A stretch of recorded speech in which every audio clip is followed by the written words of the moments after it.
माळशिरसचे नूतन आमदार उत्तम जानकर आता आपल्याबरोबर आहेत. काय सांगताल मार्केटवाडीचा विषय पुन्हा चर्चेत येतोय. कोण महाविकास आघाडीचे आता नेते येणार आहेत आणि किती तारखेला असणार आहे दौरा? मार्केटवाडी या विषयानं संपूर्ण भारतामध्ये त्याच पद्धतीनं आपल्याही मतदारसंघामध्ये आमची 1,10,000 मतं ही EVMच्या माध्यमातून ट्रान्सफर झालेली आहेत आणि हा ह्या लोकांचा आक्रोश आहे. आणि म्हणून मार्केटवाडीमध्ये असा पण बॅनर लावला होता की 20 नोव्हेंबरला ज्याला ज्यांनी मतदान केलं, आई वडिलाला स्मरून, परमेश्वराला स्मरून तुम्ही त्याच उमेदवाराला मतदान करा, कारण आपल्याला पडताळणी करायची आहे. निवडणूक आयोग त्या बाबतीमध्ये सकारात्मक नाही. जिल्हाधिकारी वेगळंच उत्तर देतात, इथले RO आहेत ते वेगळंच उत्तर देतात, ते प्रशासकीय आकडेवारी सांगतात, हे चेक केलं ते चेक केलं, पण मतं कुठे गेली या बाबतीमध्ये निवडणूक आयोग समोर येत नाही. आणि म्हणून आम्ही मार्केटवाडीच्या लोकांनी जो प्रयोग केला तो तालुक्यातल्या सगळ्या लोकांनी त्या ठिकाणी आता निवडणूक आयोगाला आम्ही पत्र तयार केलेलं आहे. पुढच्या आठवड्यामध्ये राहुलजी गांधी असतील किंवा केजरीवाल साहेब असतील, सगळे आम्ही सोबत जाऊन निवडणूक आयोगांना त्या ठिकाणी भेटून तुम्ही EVM हटवण्यासाठी सुप्रीम कोर्टाने नकार दिलेला आहे. निवडणूक आयोग तर भारतीय जनता पार्टीतला सदस्य असल्यासारखंच काम आहे. आणि मग न्याय कोण देणार? मग न्याय कोणच देत नसेल तर त्या ठिकाणी आम्ही त्यांना सांगितले EVM पण राहू द्या, तुमचं ते कंट्रोल युनिट पण राहू द्या, डिस्प्ले पण राहू द्या, फक्त ज्या ठिकाणाहून ती ही चिठ्ठी बाहेर येते ती चिठ्ठी काचेच्या आतमध्ये ठेवू नका. ती चिठ्ठी बाहेर आमच्या हातामध्ये येऊ द्या आणि आमच्या हातानं ती VVPAT मध्ये टाकू द्या. यासाठी खर्च पण काय नाही. आता EVM हटवता नारा बदलला का? नाही, 2012ला ज्या वेळेला EVM वरती लोकांनी शंका घेतल्या त्यावेळी पुढची सुधारणा म्हणून त्यांनी ही शंका काढण्यासाठी VVPAT आणलं, पण ह्या VVPATनंच जीव घेतला. आणि म्हणून VVPAT मधून चिठ्ठी बाहेर आली पाहिजे. जे पाठीमागे हे सांगायचे की डॉक्टर बाबासाहेब आंबेडकरांचा पराभव केला, काँग्रेसवाल्यांनी केला, ह्याने केला, पण त्यावेळी 74,000 इतकी मतं बाद झाली होती. आता जर तुमचा प्रिंटर असेल तर मत बाद होण्याचा संबंध नाही. आणि आमचं मत आमच्या हाताने त्या ठिकाणी टाकलं जावं आणि 5 ऐवजी 50 VVPAT त्या ठिकाणी कोणत्याही उमेदवाराने हरकत घेतली की मोजले जावेत, ही आमची माफक अपेक्षा आहे. आणि मला वाटत नाही आता निवडणूक आयोगाला ह्याच्यामध्ये अडचण काय असण्याची कारण आहे. जी चिठ्ठी मनानं खाली पडते ती चिठ्ठी आमच्या हाताने फक्त त्या VVPAT मध्ये परत टाकायची. अगदी सोपं काम आहे, याच्यामध्ये खर्च नाही काय. म्हणजे तुमचं मशीन राहू द्या, तुमचं VVPAT राहू द्या, सगळं आम्हाला EVM ची अडचणच नाही, फक्त पत्रिका आमच्या हाताने टाकली गेली पाहिजे, एवढीच मागणी आहे. आणि हीच मागणी घेऊन आम्ही पुढे जातो. मग तुम्ही जी घोषणा केली होती की EVM हटवल्याशिवाय मी मतदान करणार नाही किंवा निवडणुकीला उभारणार नाही, ही तुम्ही जी केलेली घोषणा माघारी घेणार का? नाही, नक्कीच. ज्या वेळेला चिठ्ठी माझ्या हातामध्ये येईल त्यावेळेला EVM विषयी आमची अजिबात हरकत नाही. आणि त्या चिठ्ठी हातामध्ये आल्यानंतर मी स्वतः कुठल्याही निवडणुकीला उभा राहीन आणि या EVMला आमचा कोणाचा विरोध असणार नाही. आता राहुल गांधी किंवा उद्धव ठाकरे साहेब जी येणार आहेत किती तारखेला येणार आहे, त्यांचा नारा काय असणार आता? नाही, नक्कीच. त्यांनाही मी या पद्धतीची पत्र दिलेले आहेत, पाठवलेले आहेत. त्यांनाही सांगितलेलं आहे मी तळामध्ये जाऊन अभ्यास करतोय. घोटाळा काय आहे, कुठं काय आहे, की जे VVPAT आहे त्याच्यावरती जी लावलेली काच आहे ती ब्लॅक काच आहे आणि त्याच्या आतमध्ये लाईट लावलेली आहे.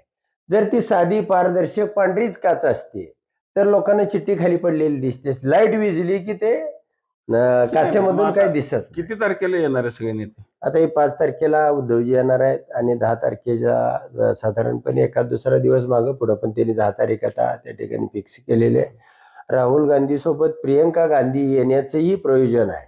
आता अजून त्यांचं ठरलंय का पक्कं नाही अजून माहित नाही, पण राहुलजी तरी पक्के येणार आहेत. त्यांच्याबरोबर केजरीवाल साहेब पण येणार आहेत. आणि त्या ठिकाणी आल्यानंतर तिथल्या लोकांनी जर प्रामाणिकपणानं ज्याला मतदान दिलं त्याच पद्धतीचं मतदान करत असतील तर त्याला विरोध का, हा सवाल घेऊन ते त्या ठिकाणी येत आहेत. राष्ट्रवादी शरदचंद्र पवार पक्षाचे आमदार आता अजित पवारांच्या पक्षामध्ये म्हणजे राष्ट्रवादीमध्ये जाणार असल्याची चर्चा आहे, काय नक्की? नाही, आता चर्चा ह्या चर्चा राहतात. आणि असतील समजा काय कामानिमित्त जात असतील किंवा काय कोणाचे संबंध असतील, असं चालू असेल त्या ठिकाणी. तुम्ही काही भेट घेतली का अजित पवारांची? नाही, अजित पवारांची भेट घेऊन किंवा उत्तम जानकरला सामावून घेणे एवढं अजितदादाचं नेतृत्व मोठं आहे का हे मला पहिल्यांदा तपासावं लागेल.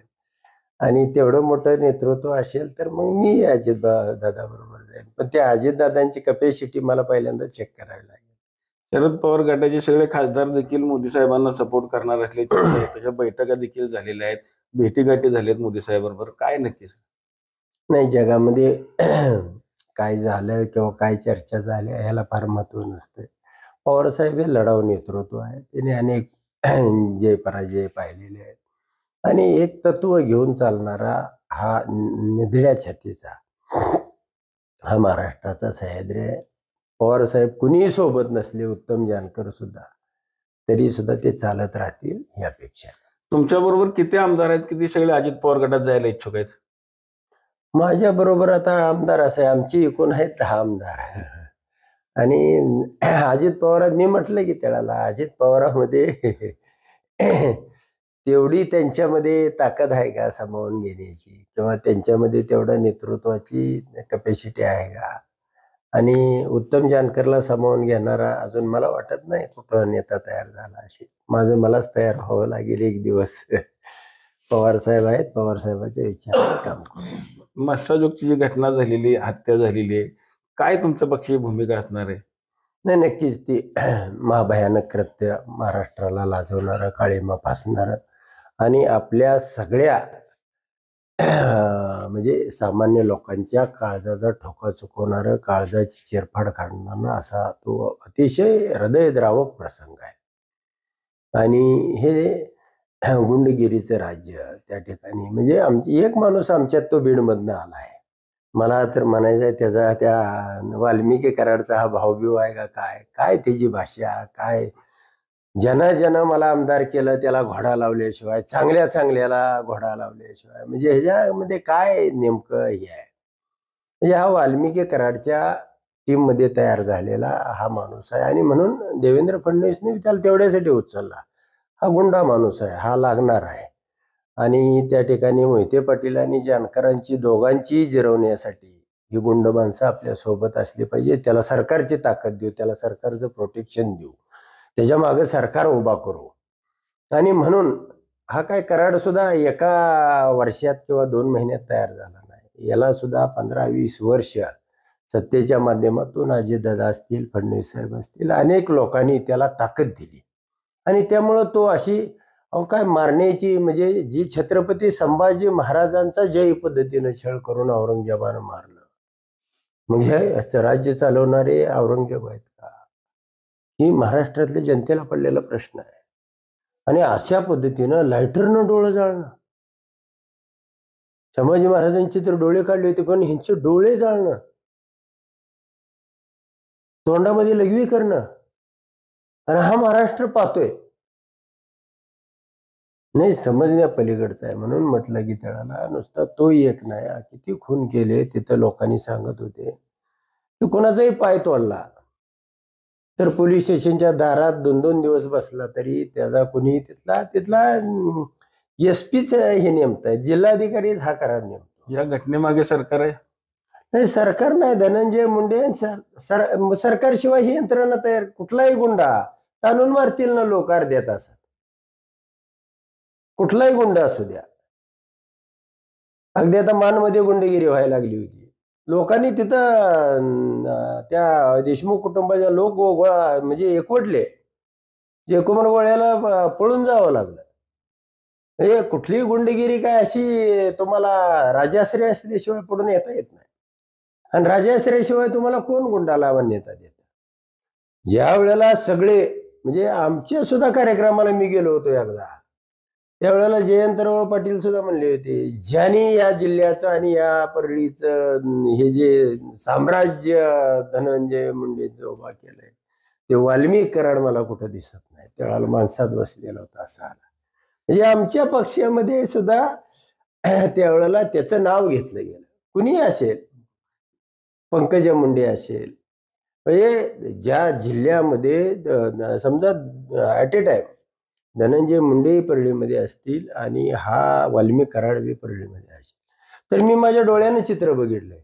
धनंजय मुंडेच्या समोर 500 लोक असले तर ह्याच्या दारासमोर चांगली 3-4 हजार लोकांची अशी गर्दी असायची. ठीक आहे, आपल्या जिल्ह्याला पालकमंत्री पदातून मिळालेलं नाहीये, काय आता आपल्या जिल्ह्यातल्या नेतृत्वांचं दुर्दैव, लढाऊ बाणा नाही आणि लढण्याची हिंमत नाही. आणि या जिल्ह्याचं असं जर नामुष्की किंवा जर तुम्ही नाक कापणार असाल तर मात्र हा जिल्हा आता ईव्हीएम माध्यमातून तुम्ही आला, ठीक आहे, पण भोपळा झाला असता. आणि होईल तो थोडा लढावं लागेल, पुढे जावं लागेल. परंतु यांनाही माहिती आहे की आपण ईव्हीएम मधनं निवडून आणले, मागायचं कसं. एक माणूस टूक सुद्धा वाजवत नाही. कुणी असतं, मी असतो पवार साहेबांच्या पार्टीत तरी सुद्धा म्हटलं असतं मला साहेबांनी केलं पाहिजे मंत्री, मला साहेबांनी संधी दिली पाहिजे.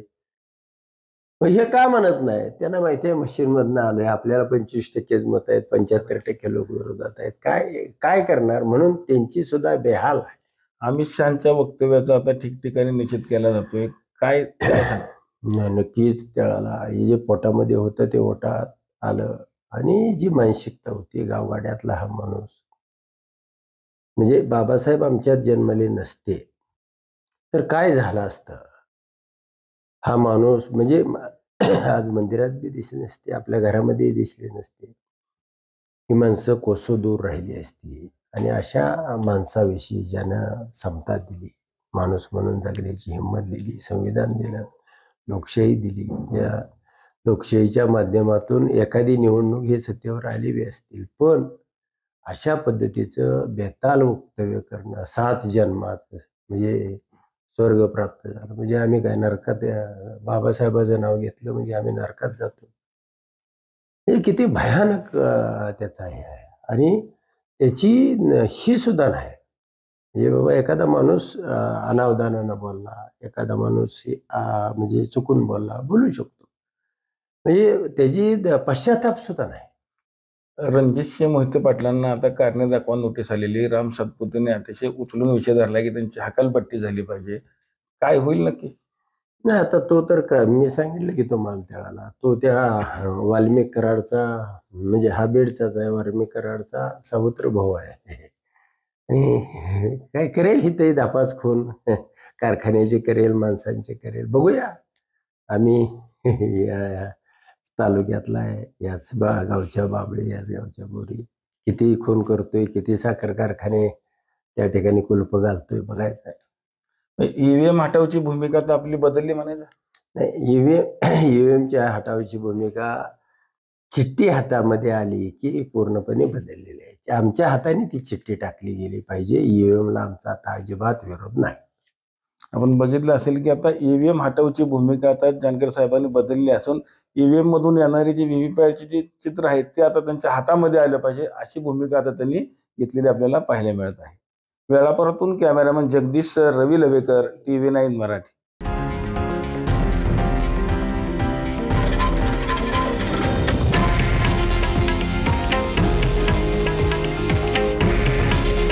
हे आहे देशातील नंबर 1 न्यूज नेटवर्क आणि आपण पाहत आहात TV9 मराठी.